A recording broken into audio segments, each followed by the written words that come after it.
Hello and welcome to Stretford, Paddock. My name is Joe. That is Stephen Howson. And I think we need to have a chat about how Manchester United are as bad as we currently are.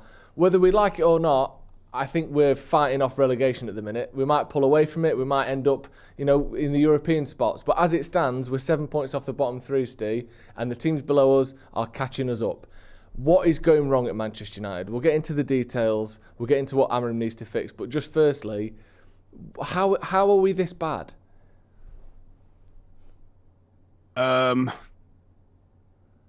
It's annoying that we're as bad as we are because we're also in a really bad Premier League.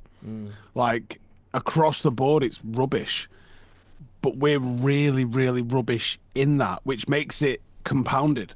Are we this bad? Yeah, we are. And I've only been saying it for at least this season. This attack, which stands in a Manchester United shirt, doesn't compare to any of the title-winning Manchester United attacks. It doesn't even compare well to any of the non-title-winning last decade Manchester United attacks. When you look at what Ollie was pissing with, when he had Greenwood and Sancho and Ronaldo and Martial and a pretty active Rashford, that group of players and the form that those players was in shits on this. Alexis Sanchez was an unmitigated failure at Manchester United and would be our best attacker right now. Lukaku was a flop and would be our best attacker right now. Lukaku is streets ahead of Højlund. Streets ahead of Højlund. Like Zlatan, streets ahead of any of our forwards. You pick the season. You tell me which season, and I'll tell you it's better than. I mean, Di Maria and Falcao. Better than what we've got right now by a long way. Like, why are we so bad? Start there. Like I've said previously, I don't mind the personnel. They're not playing well at the moment, but I can see, and I have seen them play well. This attack is subpar across the board. The midfield, I think the midfield is more or less the right personnel. I think Mainoo's a good midfielder. I think Agathe is a good midfielder. If you're going to start with a two, those two work more or less for me. But we are genuinely miles off it. Like, I think we look better when Ahmad has played as a wing-back. Yep. There's no coincidence that we've had 5 games of him playing in the 10. Has he played bad? No. But I think the team lacks the balance or the potency maybe that he provides when he plays in that area with another player, taking up space and doing what they're going to do in that sort of 10 role. But then you see Marcus isn't playing at the moment, so he's going to be out of the team. Garnacho isn't playing at the moment or playing well at the moment, so he's not going to go and play in that position. Zirkzee got subbed after half an hour. That's drastic. The one sort of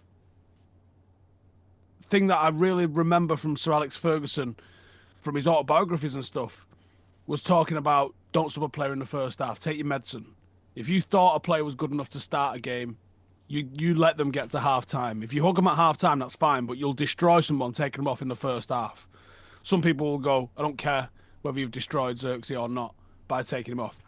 I did not expect him to see the second half. He was shocking. But a substitution 30 minutes into the game, that's rough, that. It was also required.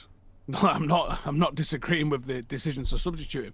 I would potentially question the decision to start Eriksen and Casemiro. Is that a fundamental misunderstanding of our own players and the opposition? That's not acceptable. I in my own preview, I was looking at what we've got and I was like, you might try Mainoo maybe in the 10 and sort of try and work them into a 3. You cannot go Eriksen and Casemiro against Newcastle's energetic midfield. You'll get absolutely run over. And we did. So, Amorim has to take some criticism. Now, it's a percentage game, right? Is it 100? No. Is it 0? No. But there's going to be a percentage point which feels right for him. It might be 10, it might be 5. But there is a point where he's going to be responsible for some of this. Some of the players are going to be responsible for it. Some of them are just pure and simple not fucking good enough. Delo's not had a good game, I don't think, under Amorim in this system. Mazraoui started off fantastic as he carried on from the Ten Hag portion of the season. looks a shadow of himself at the moment. Martinez looks a shadow of himself at the moment. De Ligt doesn't look like he can fucking pass water at the moment. Like, all the players have gone from having pretty solid individual seasons. Even Ahmad, last couple of games, non-existent. Why is that?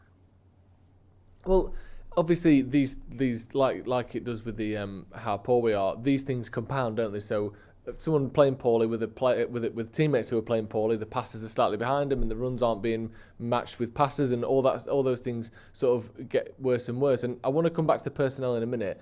A big question that everyone is asking at the minute, and Amorim was asked it himself before and after the game, is should he stick to this system? Not necessarily for this game or the next game, but is there an argument to be made that what he's doing right now is damaging to the point that he should try something different? What do you make of him being very sort of bullish, saying I have to stick with what I do and what I came here to do? Do you agree with him, or do you think we should see a bit more flexibility from him? Who do we play in the Europa League, like his first or second game? Bodo Glimt, was it? Victoria Pilsen? He changed it. Did he change it at half-time at home? Maybe Pilsen. He went to a 4-2-3-1. Started in the 3-4-3, went to a 4-2-3-1. Love that. Showing him being proactive. And he's done that a couple of times, actually, where he has been proactive and he has identified something and he has changed. I think that's a nice tick in his column. I wouldn't... Why are we winning and losing, or why are we not winning and why are we losing? Is it because of his system? I don't think so. If you look at how you could maybe argue we're not creating chances. Why aren't we creating chances? Refer back to the first 2 minutes of the video. The forwards are shit, Joe. How are we conceding chances? Well, we've not been good at set plays. Okay, that's fixable. It is fixable. The one thing on a football pitch that is fixable, that's one of them, right? We didn't concede from a set play today. We did concede from a couple of crosses. Not good. We didn't look confident at corners, but we didn't concede from one. We've not dealt with a couple of crosses. That feels fixable, doesn't it? Yeah. And it's been sort of a litany of errors in that kind of sense. We don't really look good playing out. We do look like we can sort of pass the ball around the back line a little bit, which doesn't really do it for me, I'm going to be honest with you. We seem relatively... There is absolutely a change of gear in the speed at which we move through the thirds, and it's slower. I don't know if you've noticed that. There is a deliberate sort of pace to it at times, and it means that we get into the opposition half with the ball more often, I think. But I think sometimes that allows the opposition to set. And then you get into your 3-2-5 kind of shape where you've spread men across the various sort of channels and you start to then probe. But there's not enough running ahead of the ball. There's not enough rotation. There's not enough one-touch play. There's not enough people committing people. There's not enough runs with and off the ball. Give goes, third man runs. There's a bit of a lack of all of that. There's a lack of that individual spark and magic that Ahmad really delivered in spades when he was kind of playing as a right wing back. And he did a little bit against City from the 10 kind of role, but he's not really delivered it to the same aspect. When he's saying he's not going to change his system, I don't know if he needs to change his system. We are judging a system without the personnel to play the system at the moment. We are shoehorning square pegs into round holes just to get through games. The one criticism I could have had of that is, like I said earlier, I don't think Delo's had a good game under him. And you can argue our best performances came with Ahmad on the right and probably Mazraoui left wing back. Can we not go back to that? Then you've got we haven't really got enough people that can play that number 10 role. So that might be something that we have to fix in January. Looking at the cost cutting and the penny pinching that's going on, I don't really have the confidence that we're going to be able to do that. Does he need to change the system? What the fuck is the point in hiring a guy known for having this kind of very clearly defined system and asking him to not play that system? he will believe in that system more than he knows what day it is. More than how sure he is today is Monday or Tuesday or whatever fucking day it ends up going out this. Like, you can't then ask him to just play a different formation. Now, we have seen him be adaptable at Manchester United, and we saw it more frequently at Sporting because it relied upon getting the results. But maybe he's been told that this season's a bit of a car crash anyway. It's not your fault. Get the lads ready to go for it next season, and let's see if we can have the sort of transformation Chelsea or Forest have had recently, where we can make the mistakes now and really make them, but definitely not make them from the summer onwards. I'm just guessing, obviously. I don't know if anyone's been told that. I don't know if he's been told he'll even get the personnel that's required to make that happen. And even if he does, you're betting on all of them being a success, and typically half of them aren't. It's just the maths of transfers. Just on the Forest and Chelsea comparisons, because they, obviously, there's differences there. They both went really big in terms of numbers of players brought in. I think Forest signed like 30-odd players 2 years ago. Chelsea have been signing everyone for the last 2 years. One worry for me, and not that I think your comparison is wrong, just that I worry that it might be too true, is that both of them got new managers, and those managers almost had sort of immediate success. We're not seeing that with Amorim. Maresca and Nuno at Forest came in and have done well pretty much from the start and taken those teams on. Do you worry that Amorim might be the Potter rather than the Maresca? Like, he'll get us through this season and we'll move towards what we want to be, but the results will be so bad that Ineos might go, we need to roll the dice again. Is that a concern for you at all? I don't think so. I would hope that Ineos are going to back their guy a little bit more, but obviously we've got no evidence of that. We will only know about how they're going to do that at the point they decide they've had enough of Amorim or he's a success. You're not going to know. You can't know how they're going to act until they've acted. I think the Chelsea point, the Forest one's really interesting because it almost doesn't make sense. It's almost very Leicesterish in terms of like they're putting in performances that don't quite add up to the quality of the team. And is it sustainable? History tells us probably not. Even if they manage to do something this season, like come in the top three, they're going to be fucked because they're not going to have the squad to compete in the Champions League or even possibly in the Europa League next year if they end up not staying inside the top four. Chelsea were a weird one. I think we were all predicting them to finish anywhere between 3rd and 18th, like because we just didn't know. But logically, I think we were all saying this Chelsea team's far too good to languish. Like, look at the just raw talent that's available. We're talking about United's attack being shit. Like, they've got 5 wingers better than any of ours. Like, and I firmly believe that as well. Like, Mudryk would be one of a fantastic player for us, or better than what we've got. You know, their midfield is 300 million in 3 players. You know, they've got unbelievable talent and depth across that talent that anyone with a bit of nous was going to get a tune out of that Chelsea side. They've also got Cole Palmer in possibly once in a lifetime form for them. You know, if we had one player that had been putting in them sort of individual numbers, or even, Jesus Christ, how many penalties have Chelsea got? Why don't we get penalties to the same level they've getting? It's baffling. We haven't had penalties since Klopp campaign that we got loads of penalties. You know, Forest is a weird one. It'd be interesting to see if it's sustainable or not. Chelsea's will be sustainable because they've got the depth in the squad. You know, they literally went absolutely turbo. I don't know how they've stayed under the rules in terms of FFP and PSR and all that lot, but supposedly they did. And the gamble, we all thought Todd Boehly lost his fucking mind. Guy might be the best poker player in the bastard world. Like, he's absolutely smash-ettoed it. Maybe Maresca's a great manager as well. On top of that, maybe he's not. Maybe he's just lucky enough. Maybe he's Ranieri in it, and he's taking them out for fucking pizza and Budweiser, and it working. I don't know. We haven't got enough evidence in front of us as to how those two teams are going to pair off. And again, it's just a fundamental overstating of what managers are up to. You look at the squads that they've assembled. You know, Nicholas Jackson's their worst forward, probably better than all of ours. Just, you mentioned before, me and you on your own, but me and you in particular have spoken so much about our forward line and how it's not good enough. So I almost want to move away from that a little bit, because the wing-backs really are concerning me at the moment.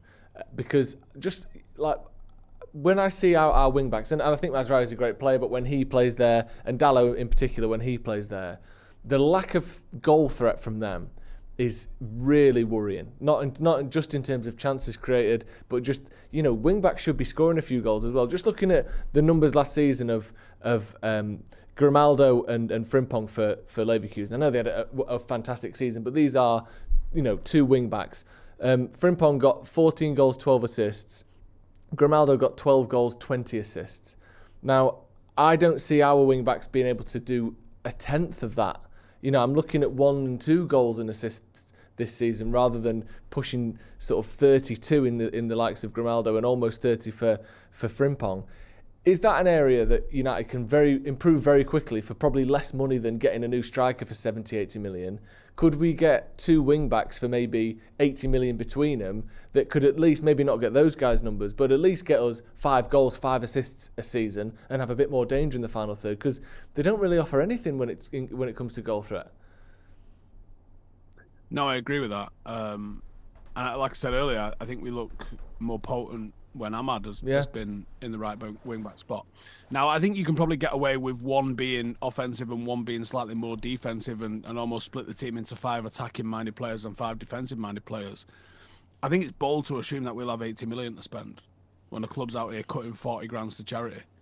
I don't know if we will. I think there might be a few swaps, might be a couple of loans. I think we could be in for a real roughshod of a transfer window. We might get one. I don't know. I really don't know. I'm not. I would hope that Thursday morning it opens. Yeah. I would hope Thursday morning United announce, a new ball bag sponsor from Minios to the tune of $1 billion a week, and oh look, we've got some money. It's perfectly normal legal practice according to Safe fans, and we can just sign whoever we want. I don't think that's going to happen though, and I wonder if you might need to see 4 or 5 players sold before we see anyone brought in. And like we said earlier, you might sign 3, 2 of them might be flops. Or even if they're not flops, they might take 6 months to acclimatise. I think you're asking a lot for players to adapt to a system that isn't maybe as natural as a 4-3-3 or a 4-2-3-1 is. And you require quite specialist positions. People are reluctant to sell in January because it's hard to replace in January. So I don't know if you'll get everything you ask Santa for in January. I think it's difficult. I think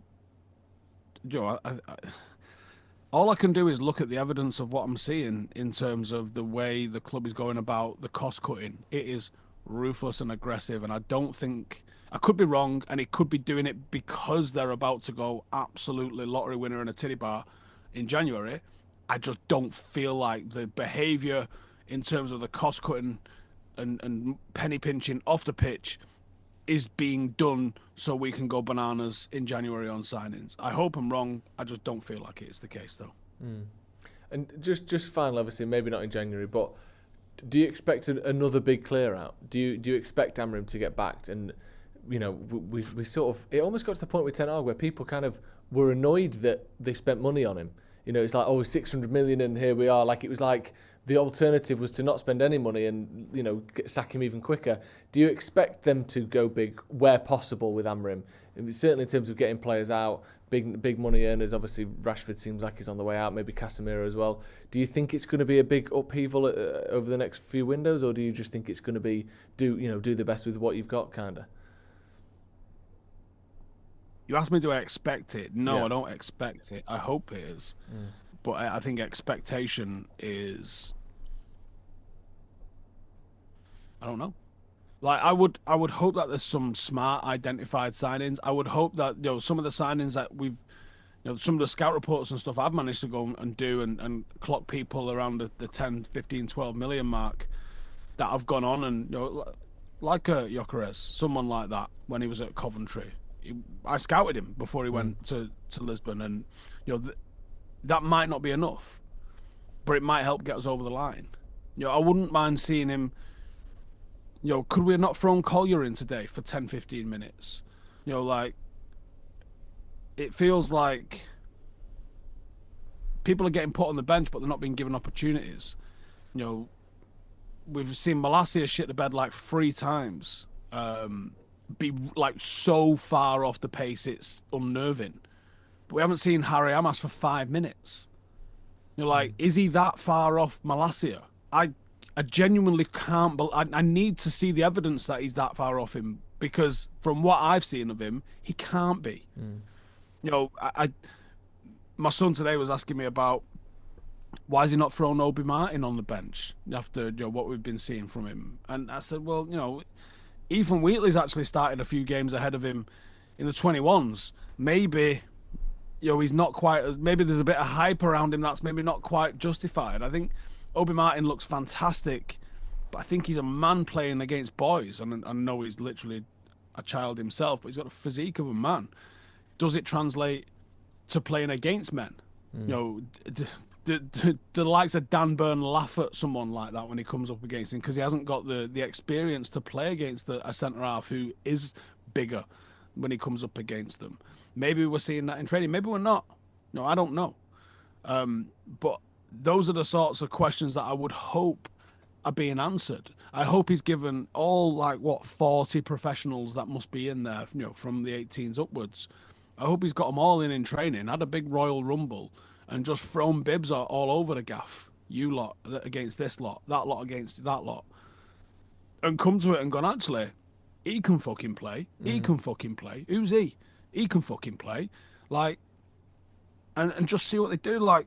This football club has got a history of kids coming from nowhere and stealing someone's spot. Nobody ever... The only player I've ever seen in my 35 years of watching Manchester United, the only player I've ever seen that had a managed way into the first team was Mason Greenwood.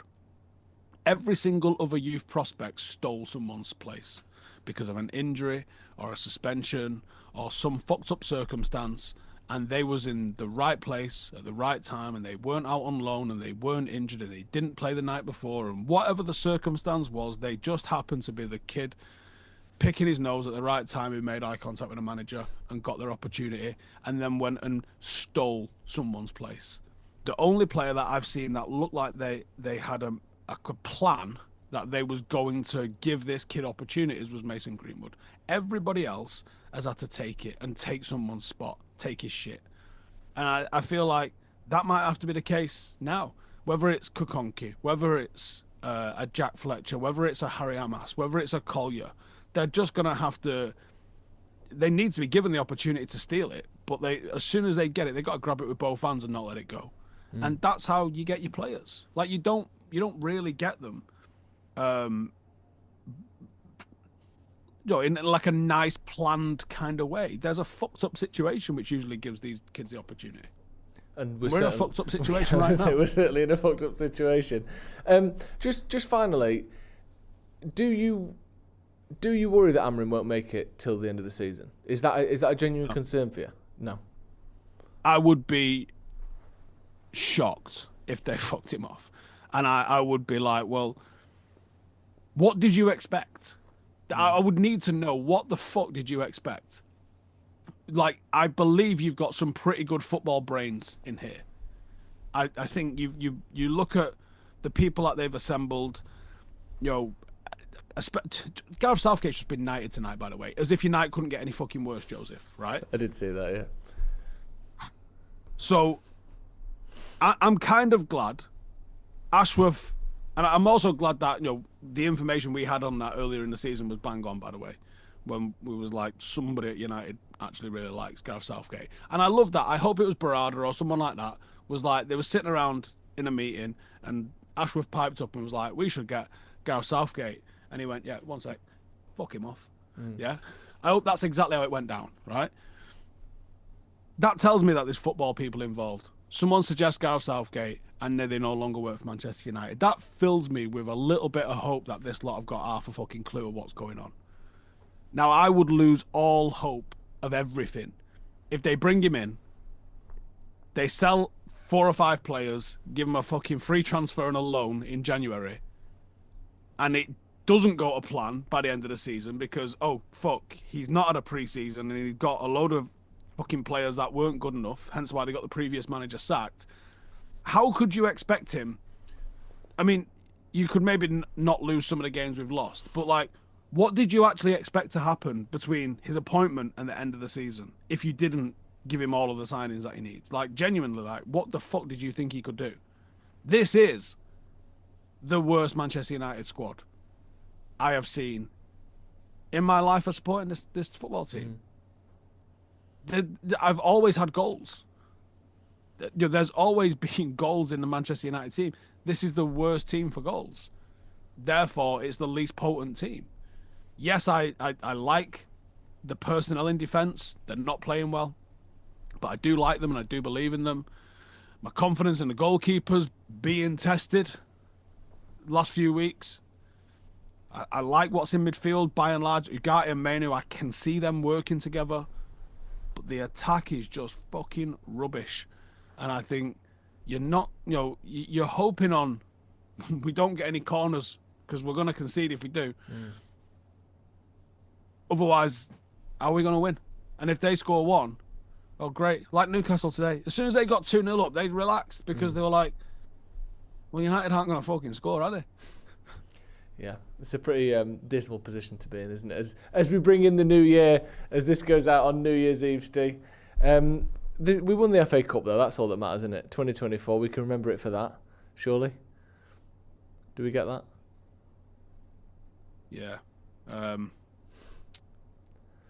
guess. There you go. There you go. Right, thank you very much for joining us. Hit subscribe to the channel if you haven't already. Get your thoughts in on just what is going wrong at Manchester United, and is Ruben Amorim, well, not is he the right man to fix it? Do Ineos still believe he's the right man to fix it? I'm sure they do, surely. It's only been 6 weeks. We'll see in a bit.